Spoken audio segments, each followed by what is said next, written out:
So I seen the Associated Press's article regarding the United States carrying out the first execution of a woman since the 1950s. I seen it and I was like, "Oh goodness, I wonder what this is about." So I decided to read up on it, and I found it to be incredibly interesting, as a matter of fact, because me as a person, I'm somebody who, in some cases, is actually supportive. In some cases, are actually supportive of the death penalty. Not every case, of course, but there are some cases that I find to be, truly, truly necessary to, have the death penalty, to serve somebody the death penalty, because I feel like in some cases that is the most proper way to serve justice. But as I was reading up on this article, I found this incredibly interesting, and I'm kind of struck between the sides of, did this woman did she truly deserve the death penalty, or did she not deserve it? I am just incredibly twisted on my opinion on this, and I don't know, I just don't know if this woman truly deserved it or not. So I read the Associated Press's article. After reading it, I decided to take some notes as I was, going through there and checking everything out.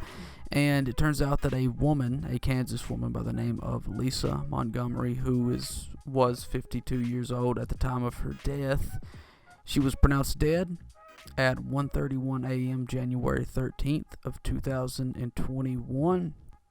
And she was actually sentenced to the death penalty, of course. She received lethal injection at a federal prison complex in Indiana, and right before her death, they actually asked her if she wanted to say any last words, and she just simply replied with no. And what happened with this woman, why she was sentenced to the death penalty, and this is a crazy story. Montgomery actually killed a 23-year-old pregnant woman by the name of Bobbie Jo Stinnett in Missouri in 2004. Now, the woman was pregnant, of course. After the murder of Bobbie Jo Stinnett, Montgomery decided to get a knife and actually cut the child out of this woman's womb and try to claim that it was her child. It was something that was so bizarre, and Bobbie Jo Stinnett, she actually was killed through strangling. She got strangled to death, and like reading up on it, it was just an absolute wild story. And just reading the first part, I was like, yeah, I think this woman, kind of deserved this. But then going through and really paying attention to what was being said in the article, my mind was like wondering. It was like questioning everything that I had just read. And it's just still in my mind. It's like, man, does this woman really deserve what happened to her? And Lisa Montgomery, as a child, she actually suffered from sexual torture. She was raped as a child. She was mentally abused to the full extent that a human can truly take. And it was known that she had issues with mental illness. She was depressed. She suffered from depression, personality disorder, and PTSD. This woman, what happened to her specifically is very tragic. It was a very tragic story overall.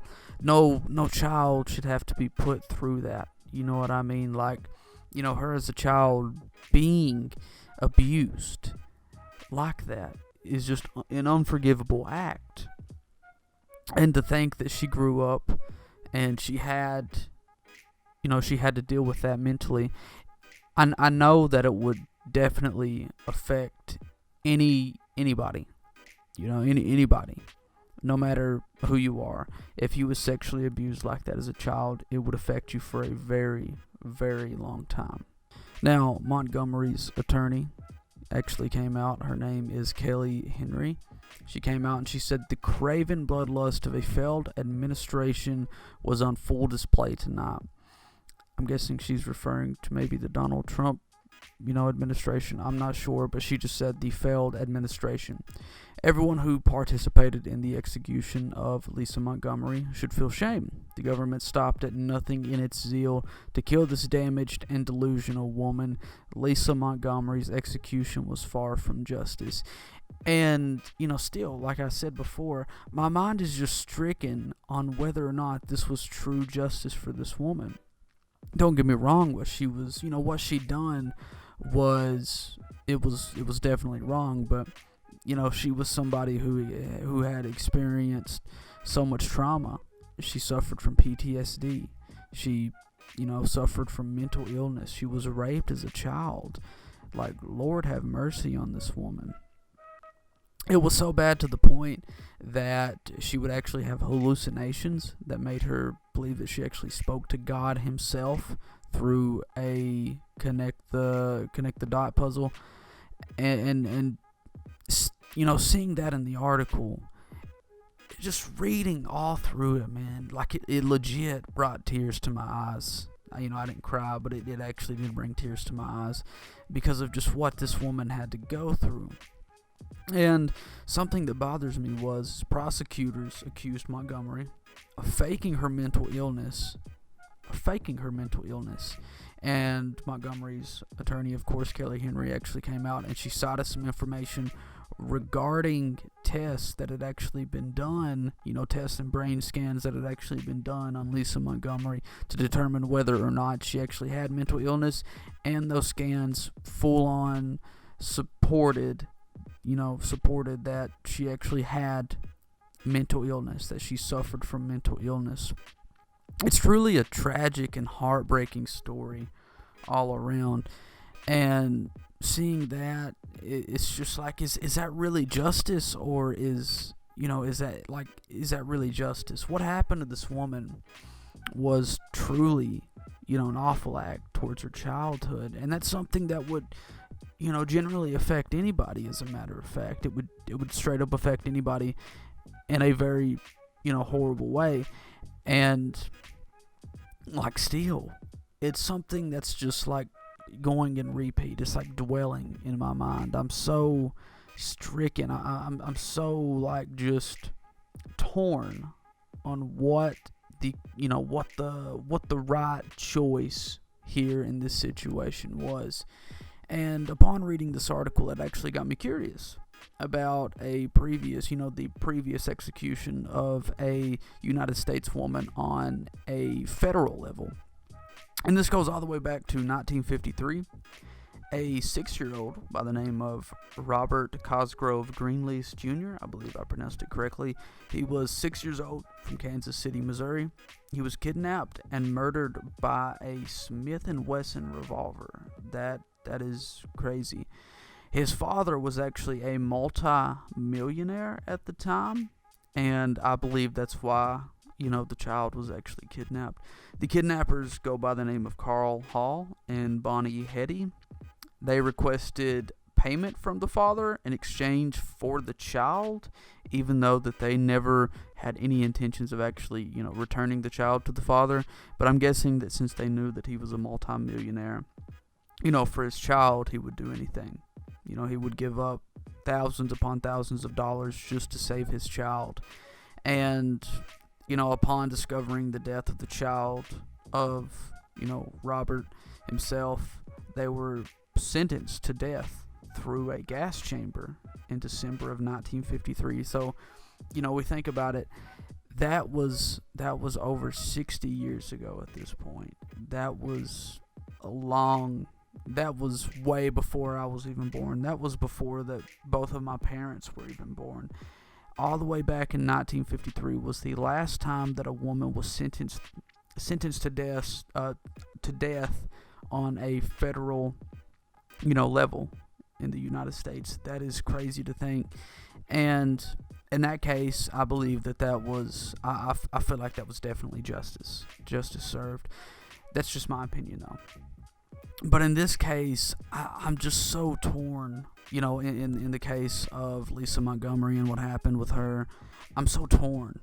on what the correct answer is, because a lot of people, I know that they suffer from mental illness, and it's something that, it's not like you can just get up and say, oh, well, I'm not going to have mental illness, or I'm going to have mental illness, and you can't. It's a decision that you can't make for yourself.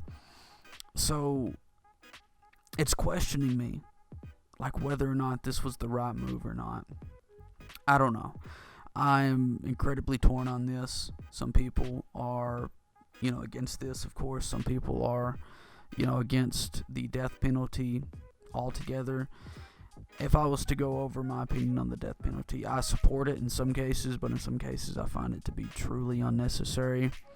In this case, I'm just really torn. I think about what happened to her as a child. I think about that she had mental disorders. She suffered from hardcore mental illnesses. So it's more so, pointing me to the direction that the death penalty wasn't what was needed here. I don't know, though. I am incredibly confused as to what my true opinion on this is, whether this is right or this is wrong. I feel like right now, thinking about it, it was more on the wrong side than it was the right side, because of the simple fact that, what happened to this woman. This woman didn't know better. She suffered from, major mental illnesses, hallucinations. She believed that she had spoke to God through a puzzle, through a connect the dot puzzle. Like, I just don't know. If you guys have anything to say about this, let me know down in the comment section below. It'd be super greatly appreciated. I enjoyed, taking some notes, talking about this stuff. I thought it was awesome. Thought it was pretty cool to read up on. I'll try to leave the source to the Associated Press article down below in the description, so you guys can go read up on it yourself. If you want to read the full article, I just kind of took bits and pieces that I thought were the most interesting to speak about. And, that's just kind of what I done. I took some notes regarding the article. But there is some more information regarding, this woman, regarding what happened. And if you guys want to read up on it, link down below in the description. So, I just got to say thank you all for tuning in to this video. If you guys enjoyed, please go ahead and smash like. And that's it. Love y'all. Stay beautiful. Don't go ugly on me either. And I'll see you all in the next one.